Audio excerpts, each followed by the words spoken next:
and welcome to Driven, brought to you by Big Brand Tire and Service. We are here today with Baylor Bears number 34 wide receiver Josh Cameron. Thanks so much. Thanks for having me. We had you at the Waco grand opening, and it was really cool to see you interacting with all the kids and signing autographs on t-shirts. People were really stoked to meet you. Thanks for coming out. Oh yeah, no, like I said, thanks for having me. Just getting the opportunity to do stuff like that, give back to the community. It's always a blast.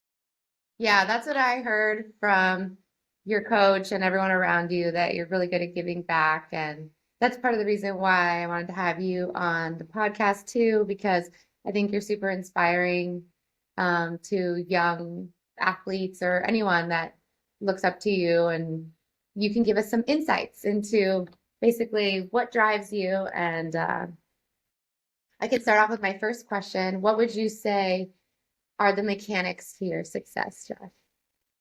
Mechanics to my success, man. I think it really goes back to just kind of like my foundation and how I kind of approach things. So my first thing it starts with hard work first and foremost. I wouldn't be here without having that drive, having that motivation to constantly want to keep on going and keep on striving to be the best. And I think that was really engraved into me really when I was kind of younger and just kind of growing up because just kind of seeing my parents, they are entrepreneurs themselves. So seeing them have a whole bunch of different businesses, seeing some fail, seeing some succeed to great lengths, and just seeing them always just going hard, really kind of inspired me. And I've definitely noticed that as I've gotten older, I'm like, man, like I'm so glad I had awesome parents who just taught me different lessons and just taught me how to really live and go through the ups and downs. But hard work is definitely one of them. And then I touched on motivation, but I really want to touch on discipline because motivation is something that kind of lasts in the moment, while discipline is something you do over and over again. So you got to have hard work, you got to have discipline, you got to be consistent, you got to be the same guy each and every day. And that's something our offensive coordinator, Coach Spav, touches on. You got to be the same person each and every day. As long as you do that, that's how you can be the greatest person you are. So those are just a few things that really is what kind of drives me and what gets me going for sure. I love that. You sound like a very grateful person. You're very appreciative to your parents and everything they did for you. That's beautiful. And I got to say, discipline is something that I hear a lot on this podcast because when I ask about people's success, it's like you got to show up for yourself even when you don't want to. You know, something really interesting that I heard from this crazy fitness guy recently, and I've heard about it before, but it's this 1% rule. And it's that story of like the Tour de France, how this team wasn't doing well and they brought in this new coach. And he just said, if we could get better, 1% better every day, whether that's like tying your shoes a little tighter or whatever, if you're a runner. And they ended up winning. So they went from losing to being number one. And I can't remember if they're bicyclists or runners, but either Yeah. way, that 1% rule where, yeah, you got to show up and be disciplined and also work on yourself, right? And like notice what your downfalls are because we all have them. Which leads me to my next question. What would you say are some of your like, potholes or roadblocks you've hit along the way? Say roadblocks. I would say they're not really kind of external things. For me, I feel like it's a big kind of mental game and something I've just kind of been mastering as I've gone along from freshman to I'm a fifth year senior now, so to where I am now. So for me, it's just kind of internal, kind of speaking on like confidence and just truly being grounded in where I am. So whenever I'd get kind of too riled up or something wouldn't go my way, there would be these thoughts or these doubts kind of try and creep in my mind and try and infiltrate that space and really just try and shake me up. And so that's something I struggled with kind of early on in my career, just those doubts kind of really just taking over and that confidence kind of dropping just little by little. But as like I said, as I've been through the ups and downs, been through the good seasons, the bad seasons, um, I've learned to really take hold of those thoughts and just throw them out, honestly, throw them out all together and be like, man, I know who I am. I know what I've been. So yeah, just using that and just taking those roadblocks and getting rid of those. Yeah, the roadblocks still come. Yeah, they're the thoughts and all that are still gonna come, but just taking hold of those, that's what really has helped me. And so that's really the main roadblock I've faced in my career. And yeah, I'm just really thankful to as I continue to keep on going, have figured it out just a little bit. Yeah, you sound like you've definitely matured in college and you got to be like the master of your ship, right? And look, the observer of your thoughts. You see the thought, and then you're like, why am I thinking that? And you just kind of watch it sail away. Who aren't your thoughts. Tell me a little bit about what it's been like. Just basically, I heard you're a big supporter of your mom and your family and the role that they play. That's one of my core values as well, is just my family. I love my family so much, and um, I'm just so glad to have them on my side and just kind of help me and guide me through college and just life in general to just be the man I am today. Um, let's go back to a little bit of a story, kind of in high school, coming out of high school, being recruited. So my mom, she wants the best for me. Obviously, she's the greatest mom in the world. She wants to see me at the highest level possible. That was one of my dreams, just to play D1 football at the highest level possible. So she actually would run my Twitter account when I was younger because Way. that's how you kind of get recruited. Twitter Okay. is the main platform really for recruiting nowadays, especially. That's how coaches see you, like film, all that stuff. It's pretty Well, I wild. didn't So know that. yeah, so yeah, Twitter's the main platform for that. So she would run that in high school. She would send hundreds of DMs to coaches whenever I'd play, just boom, boom, boom, because I wouldn't do it obviously. So she was like, man, I need you to do this, Josh. And so she was like, nah, never mind. I'll do it myself. I'll do it myself. So she did that.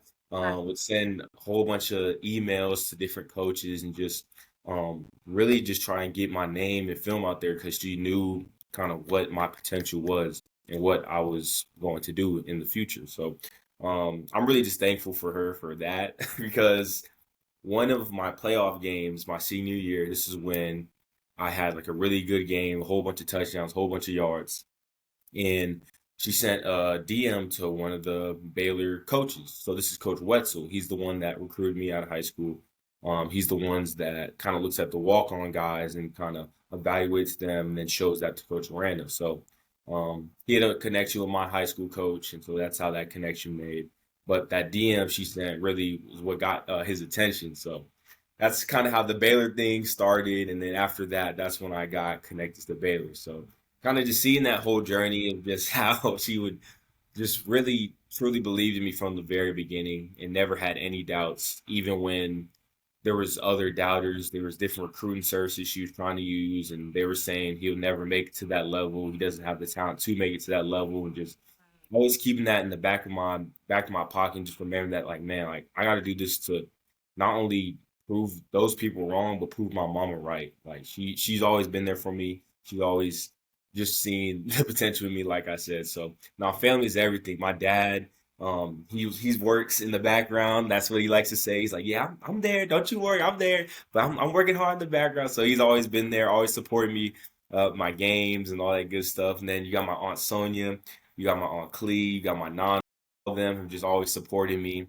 You also got my big brother. He's the one that really got me going for football. We used to play football in the backyard, so he would rough me up a little bit, but it's what I need to kind of get going and get tough. So shout out my brother Justin. So yeah, no, family's everything for me. So I love every single person in my family.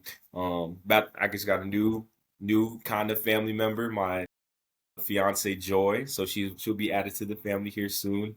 We're thinking probably early 2027 for the wedding, so I'm super excited about all that. Just her family is awesome, so family is just definitely one of the highest values in my life, and I cherish every single person.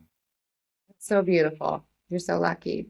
And what about you had so was it your auntie that came to the grand opening? Maybe a couple of them. It was that was my aunt Sonia and my Nana. They're the ones that came to the grand They opening. were awesome. Yeah, no, they're like I said, they support me for everything. They Oh, actually drove from Houston that morning no too. way. Hmm. Oh, Yeah.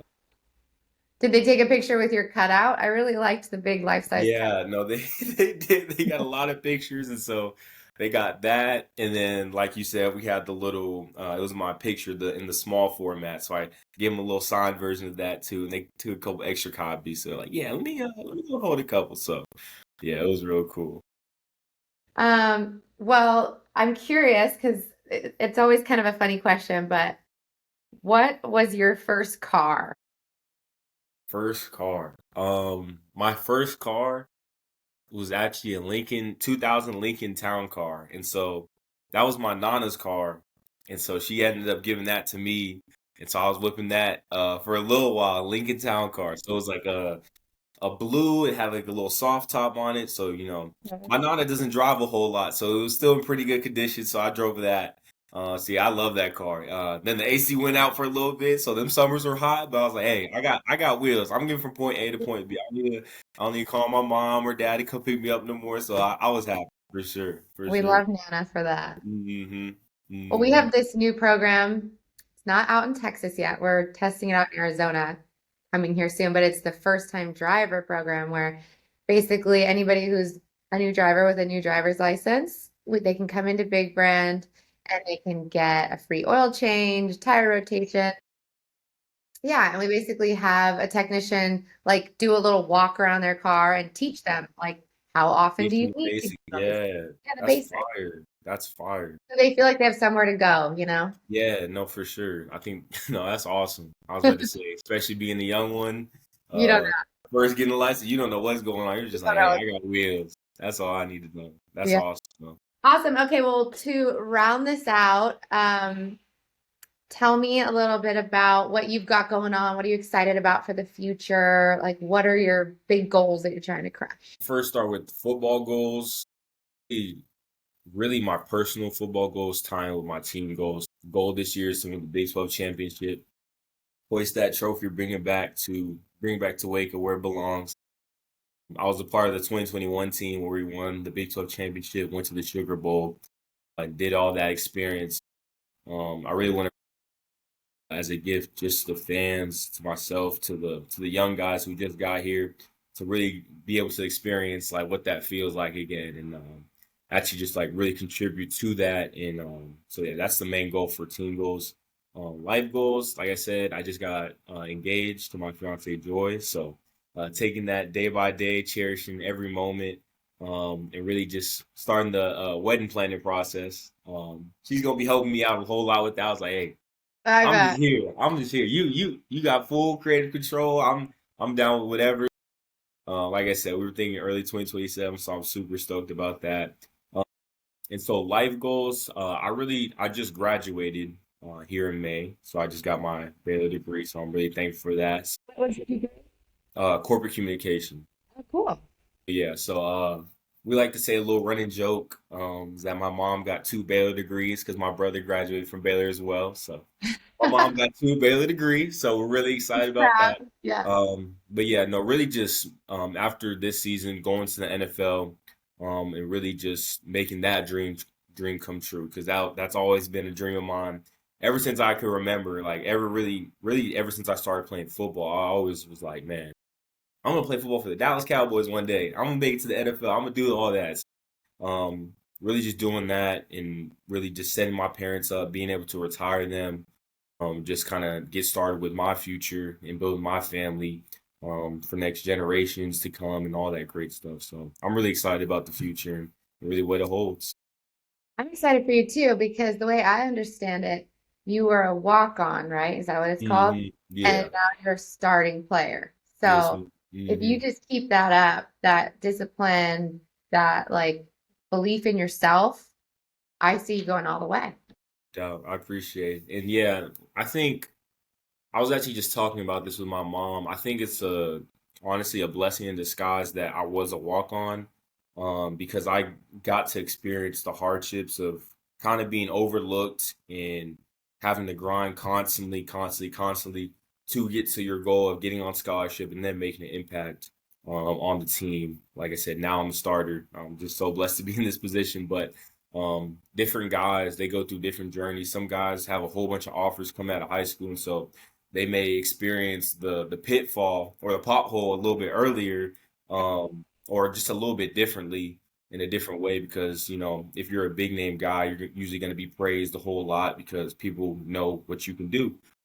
So, like I said, I'm thankful that I got to experience a little bit earlier, and so I feel like I'm prepared for whatever pothole life throws at me. Yeah, you definitely are. You had the journey. You had the full journey, and that journey is actually a blessing because if people just go straight to the top, they don't get the same kind of appreciation that you have. It's a beautiful thing. Well, thank you so much, Josh. It was great speaking with you, and I know we're going to do some more stuff together in the future. We're going to hook up your car and do some more stuff out in Texas. So best of luck. Thank you, Yeah, thank you. Thanks for having me. thank you. We'll see you soon. Bye. Okay, I'm going to stop this. Let's see what happens.